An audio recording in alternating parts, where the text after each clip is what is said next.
Hola mis amigos, muchas gracias por su presencia desde el otro lado de la pantalla. Estamos acá nuevamente con otro video y ahora en este momento muy especial, en este momentito especial, nosotros vamos a leer el comentario al Salmo 22 por John Nelson Darby. Comentario de este librito aquí que tenemos en manos, comentario de John Nelson Darby, comentario a los Salmos 1 al 41. Pero ahora en este momento, en este momentito especial y especialmente para todos ustedes, comentar el Salmo 22. Vamos a leer este comentario para ustedes. Al comentar el Salmo 22, nuestra parte aquí no es desarrollar la bendita doctrina contenida en él al introducir la gracia sobre una base enteramente nueva, la cual se elevó por todas las arriba de meras responsabilidades humanas en gracia y las terminó. Tenemos más bien que seguir los sentimientos y pensamientos de Cristo, porque la piedad de esta parte de los salmos es la piedad de Cristo mismo. Tampoco hay nada más instructivo o santificante. De nada depende tanto nuestra propia piedad. Este pues será nuestro asunto ahora. El Señor nos haga capaces para pisar aquí con reverencia. Encontramos lo que pide el clamor especial del Salvador, un clamor que hasta que esa copa amarga hubo sido completamente apurada no pudo ser oído. Hay progreso y perfección en la expresión de estos dolores. Violencia desenfrenada y llena de rabia la rodeó. Torres de Bazán, leones voraces y rugientes. No fue la fuerza soberbia del hombre la que hizo frente a esa. Él debe afrontarla y sentirla con la mansedumbre de su naturaleza y conocer la debilidad de la naturaleza humana, aunque nunca el pecado excepto llevándolo. Fue derramado como agua, todos sus huesos están como descoyuntados, su corazón derretido como cera en medio de sus entrañas. Su vigor está seco como un tiesto, su lengua se pega a su paladar. Pero aquí no se detiene ni puede hacerlo así en causas secundarias. Está caído en el polvo de la muerte, pero Jehová lo ha llevado allí. El punto aquí en su estado, el polvo de la muerte, solamente mira hacia el verdadero origen de todo, hacia los pensamientos y consejos de Jehová. Esto es perfección de este modo, entera sensibilidad en cuanto al carácter de los enemigos y percepción moral de él, siendo ellos los instrumentos de nuestros sufrimientos, pero mirando a través de todo hacia los caminos y la sabiduría y la voluntad de Dios y a él en fiel afinidad hacia nosotros el verdadero origen de todo. Pero además de la violencia que instrumentalmente había llevado al manso y sumiso Salvador, mudo como oveja delante de sus trasquiladores, al polvo de la muerte que había arrastrado y mofado violentamente a aquel cuya sola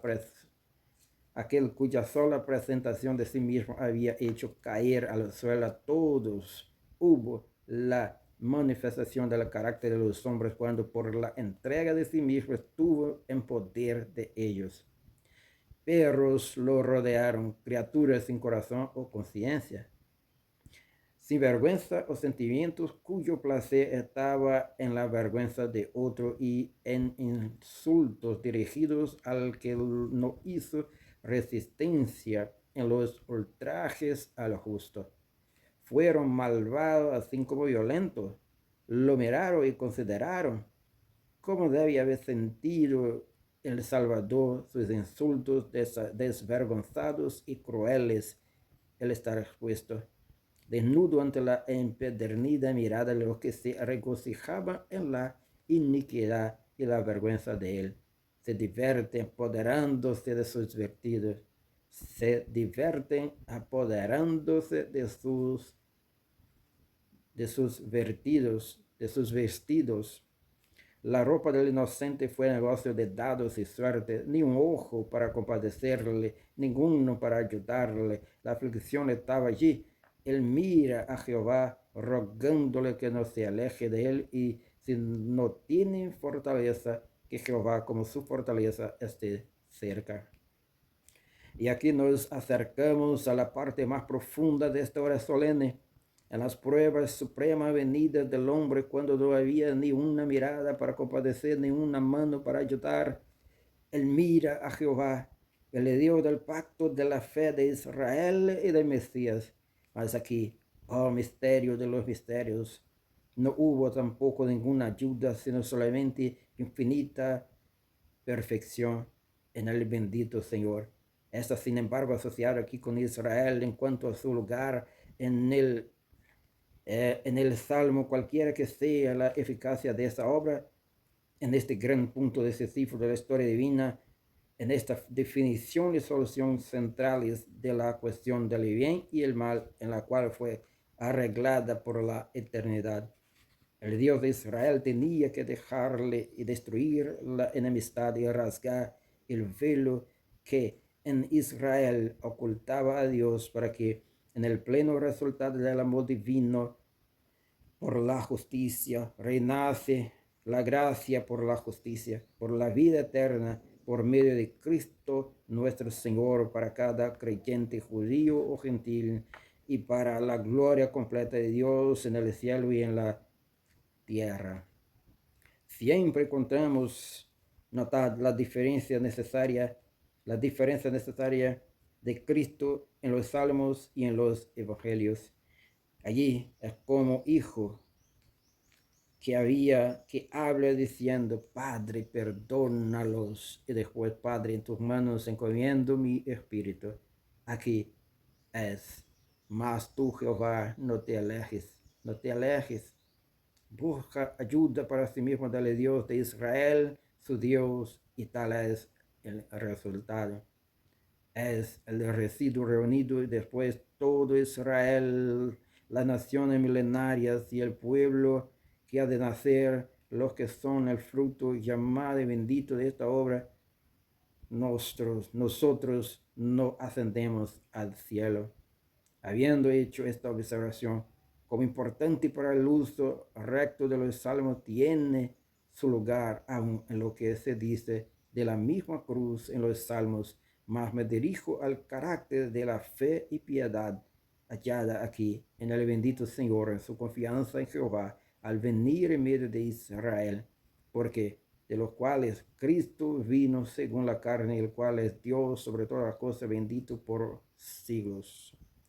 Existe el más profundo conocimiento de su propio estado y abandono exteriores y abyectos, y eso es penoso contraste con toda alma fiel, una circunstancia maravillosamente calculada para producir en el corazón humano irritación y desaliento. Esto es un olvido de lo que Dios era, si esto hubiera sido posible con Jesús. Mas yo soy gusano y no hombre propio de los hombres y desecho del pueblo. Tampoco fue esto todo. El bendito Salvador que había sido echado a Jehová desde la matriz, cuya esperanza había sido su voluntad y glorificar nuevamente. El bendito Salvador que había sido echado de Jehová desde la matriz, cuya esperanza había sido Jehová desde los pechos de su madre, quien había buscado su voluntad, glorificar su nombre, tuvo que declarar delante de todos, en presencia de los vituperios y las burlas de sus adversarios, que Dios le había abandonado. Cuán profunda fue esta prueba moralmente, nadie sino él que pasó por ella podía decirlo. fue en proporción del amor en que vivió y se gozó de su fidelidad a Él. Hablamos aquí de prueba y piedad, no de expiación. En todo esto y a través de todo esto, el bendito Salvador es perfecto hacia Jehová. Primero su confianza es perfecta. Él le dice, no Jehová, porque la afinidad no estaba entonces en ejercicio como estuvo con su padre en Getsemaní. Mas dice, Dios mío, cualquiera que haya sido el espantoso abandono, su perfecta fe en Dios devoción a Él como el único que reconocía, permanecen absolutas e inmovibles. Absolutas e inmóvil. Es perfecto, absolutamente perfecto como hombre subjetivamente. Mas esto es mostrado en otro punto. Cualesquiera que sean los sufrimientos de Cristo, no obstante el hecho de que en su senda no hubo causa para ser abandonado, su testimonio hacia Dios, su sentido de la perfección de su naturaleza y sus modos de obrar permanecen lo mismo, sí, más elevados, más elevados. Tú, empero, eres santo, tú que habitas entre las alabanzas de Israel. Dejar que Dios abandone al justo. El justo estar seguro de que es perfecto al hacerlo así.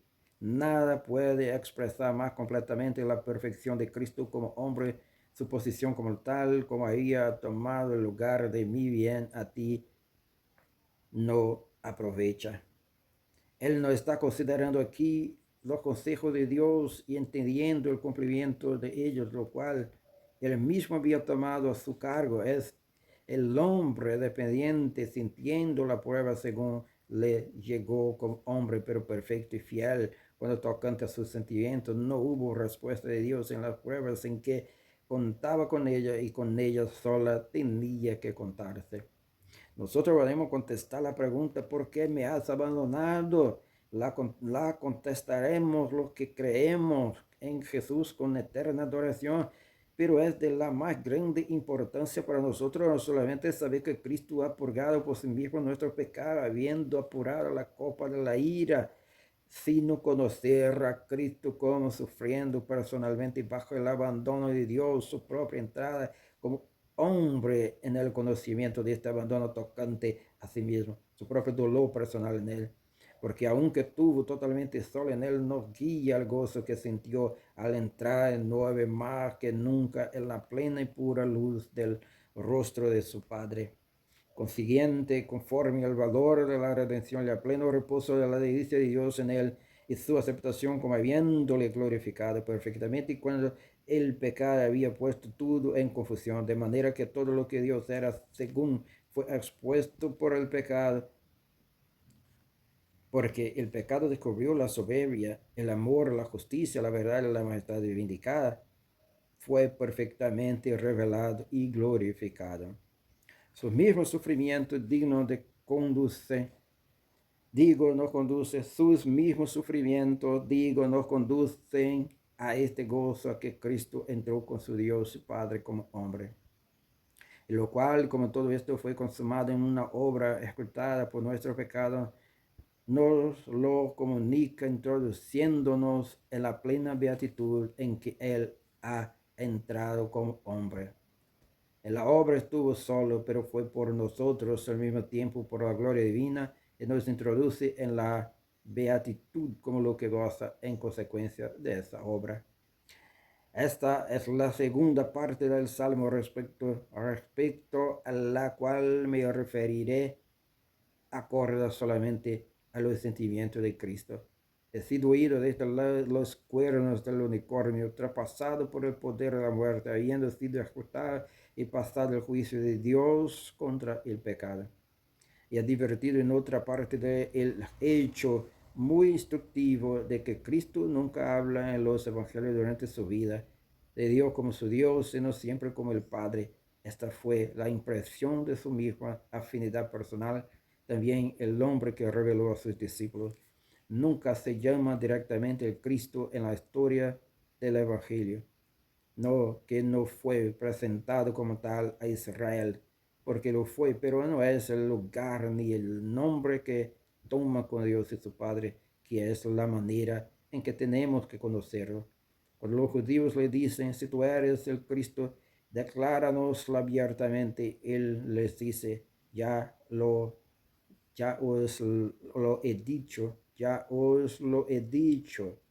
Pero como revelado a nosotros es Emmanuel, el profeta que había de venir, el Hijo del Hombre, el Hijo de Dios. La palabra que usa con Dios y de Él es siempre Padre, y mi Padre con sus discípulos, Hijo del Hombre. Él en el Salmo que estamos estudiando leemos, Dios mío, es hombre con quienes Dios trata en juicio, pero hombre aún desamparado y perfecto en su propia filiación con Dios en fe, pues dice, Dios mío. Ahora declara el nombre de Dios a sus hermanos y emplea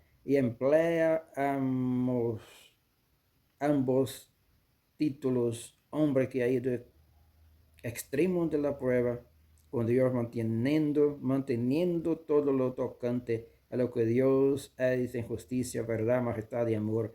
Dios mío, todo lo que Dios es en su propia perfección y majestad y derecho.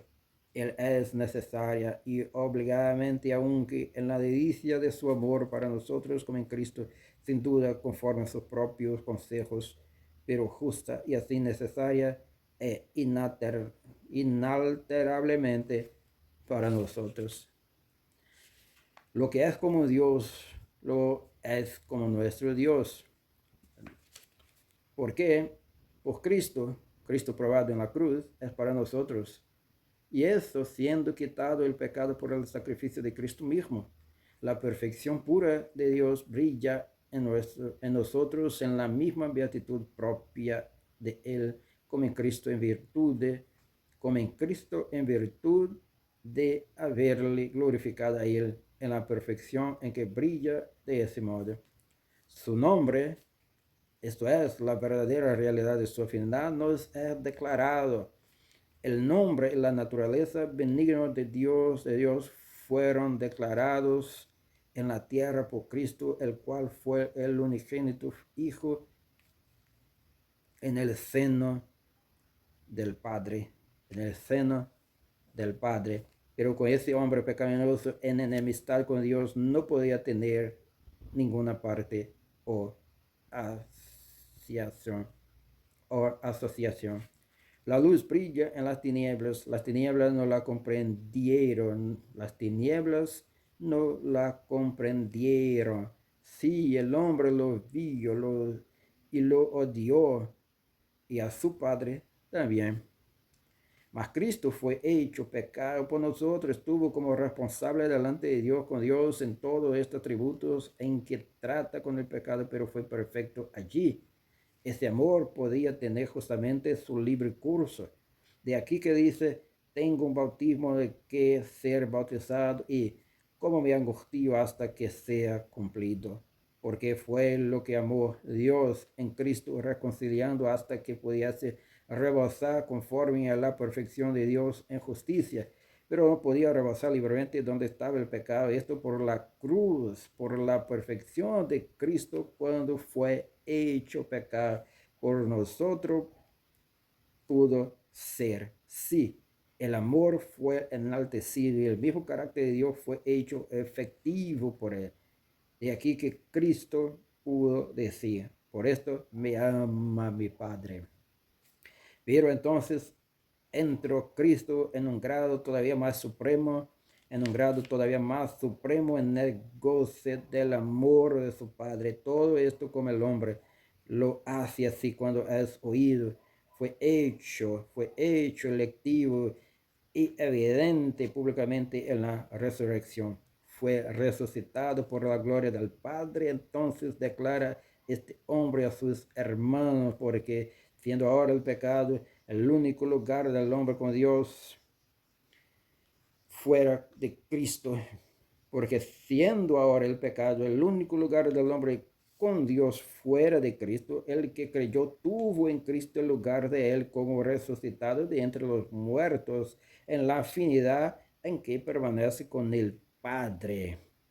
Y habiendo llegado la muerte, no tiene ningún otro.